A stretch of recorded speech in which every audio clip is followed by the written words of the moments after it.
What's up, ladies and gentlemen? Today we are talking about rescuing photos, going from this to this. Yes, you can do it because I can do it, and I am not a professional. I am a fan of photos and videos. I don't know. I mean, I get paid for some jobs, but like, I taught myself. I never had like any formal education. I just used good old handy YouTube on my Mac to teach myself software. I use Lightroom for editing, and that's what we're gonna use in this video. And basically I figured that I'll start over. I'm not like, I didn't record how I did this the first time, but I figured it was a good example to show you. So what I'm gonna do is just gonna start from this image right here, and we will work our way into something along the lines of this. Hopefully, it might not be exactly like it, but you'll follow along, see my process, and yeah, we'll do it. Okay, let's start. So right now, I'm gonna click record on my screen. Oops, actually I'm gonna stop that. Not sure. Okay, so let's do that again. Record entire screen, record. Here we go, let's start. So, first things first, I'm gonna straighten it out. As you can see right now, it's a little bit crooked. When we're gonna click R on the computer. I'm using Lightroom, by the way, which I think I mentioned, but just say that again. So you click R, and basically you get this grid, and I could drag it on the side here. I'm gonna make the Prudential Tower, which is the center building, just straight. So I'm gonna use those lines, straighten it out, and click done. So now we have a straight picture to work with. So first things first, what I'm gonna do is I'm gonna raise the shadows a bit, and as you see, raising the shadows basically brings out that black kind of city, and by raising the shadows, it already helps a lot. So as you can see, kind of, if we go to library, I think the next one, so basically we went from this to this off the bat, which looks great already, like huge improvement. This is a somewhat postable picture, you know, it's not the best, your feed won't be incredible and all that stuff, but it's not horrible, it's okay. But we're gonna make it even better, so let's do that. So next thing is we're gonna add a mask, and I love using the Iris Enhance mask, so I'm gonna go down to, actually, let's see what, it's on custom right now, so I was editing it a bit, but it should be just Iris Enhance normal. So right now I have the exposure set to 0.32. Let's see what Iris Enhance does, which is 0.35. So it's kind of the same thing. Yeah, I just basically edited it a little bit. So we're gonna do a few different things here. First of all, I'm gonna do like two masks. Look, there might be a better way to do this. I don't know. This is the way that I do it, and then using it, I'm able to go from something like this to something like this. So, you know, it works, it's postable, people, I get the likes on the gram, I'm able to, you know, do stuff, and customers pay me money, so, you know, whatever. No formal education, but I'm just here to show you that you don't need that either. So, anyways, where are we? Okay, we're right here, so we're gonna click develop, and okay, so we have one mask in. Now time to add a second mask. I'm gonna add that. This one I'm gonna invert, so it's focusing on, basically it's doing it to only the thing that's inside that circle, and the invert is right here on the side. And so what I'm doing here is basically, it's like insinuating, that's just not the word I wanted. It's showing, it's emphasizing, there you go, that's the word. It's emphasizing the city and making it really like nice and kind of boom, pop. And then the last filter I'm gonna do is, actually, we're gonna invert here. It's for the sky. I really want to make the sky a little bit moody. So basically, when you create mask, it just copies the last mask you had. So it's doing the same thing, Iris Enhance, but I'm gonna maybe lower actually the exposure. I don't want to lower it too much because then it's just like black and scary and looks like crap. You also don't want to raise it too much because then it's crappy. But I might just lower it a tad to minus 0.11.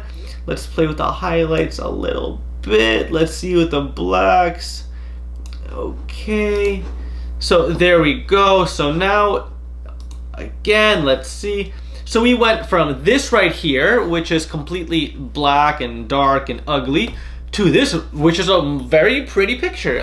Using just a few clicks, and you know, once you get the hang of it, this will take you like 35 seconds to fix. So there we go. Anyways, okay, we are and as you can see, it's pretty much, actually, I'm not gonna lie, I might even like it more than the original. As you can see, the original kind of that I was going, it's a little bit, so actually I'm gonna even straighten the original out a tad bit. There we go, just to make it a little fitter.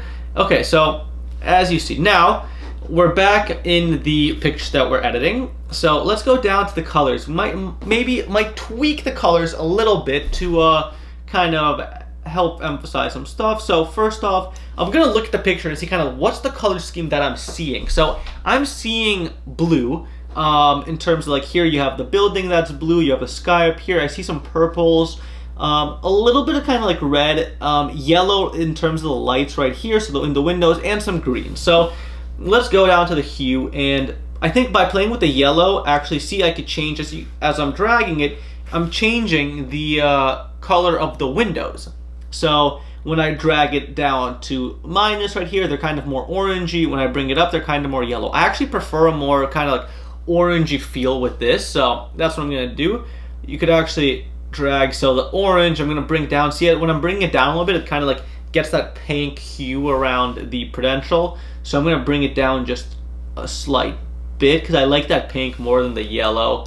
With the red doesn't really do much here because there's not much red. It's most of the building, but that's a bit too dark. Let's see the green. That should change the tree slightly, but doesn't really do much. And honestly, this is what I do. Look, like I don't know if there's some secret to it. I'll go down and I see what colors kind of there are and I want to play with, and then I just like drag it around and play it and see. It's really subjective, you know? And that's the beauty of this whole being photographer, videographer, creative type of person is that you get to decide what you want to produce and how you want to tweak it and what you want to put out in the world, and everyone else can either enjoy it or leave and do their own thing. And so it's up to you, do your thing, and that's what I do. So anyways, now let's see the blue. That's kind of like, ooh. So when you go very like left, a lot of people actually have this. It's kind of the teal and orange look that a lot of people do in videos and stuff like that. Which I mean, this is like very to an extreme. I don't particularly like it, but and you know, purple. So I'm actually gonna leave it probably somewhere where it was in the middle. Let's go actually up for a second to vibrance. The vibrance. Let's see. Actually, like I don't really particularly think vibrance needs to change that much. So sometimes the vibrance, increasing it, basically it's better than saturation, because when you increase just saturation, the colors will look a little bit blown out, yucky. Saturation does a better job of just making everything a bit more vibrant and stuff like that. So I mean, vibrance, mess that up. Vibrance does a better job of making everything look a bit more vibrant. Increasing that saturation just blows out the colors, as I was saying.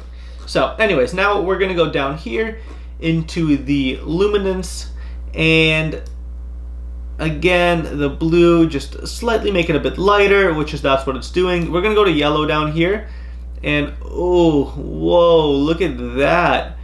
So actually by lowering it, you get that like beautiful sunset hue around the city, which it's a little bit kind of like dramatic, but I don't mind it actually. And so let's do that. So now let's compare. We went from this right here, again, dark, ugly, yuck, to this, which is kind of a beautiful sunset picture of Boston, which is very passable, and you can show it. I mean, look, it's kind of, you know, it was shot far away, but it's a very pretty picture, and actually a lot more even colorful than the original one that I wanted to do. So this just shows you that, look, sometimes take a step back, go do something, come back, edit your work, and you might end up with a better variant or version of whatever you're working on than what you had before you started this whole thing. So yeah, do your thing. So there we go.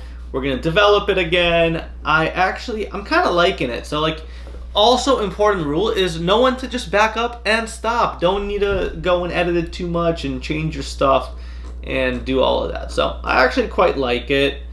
And I think I'm just gonna leave it honestly at that, kind of at where it is right now. So I might straighten it out just a tad bit more. I think it's, there we go. Sometimes just looking in.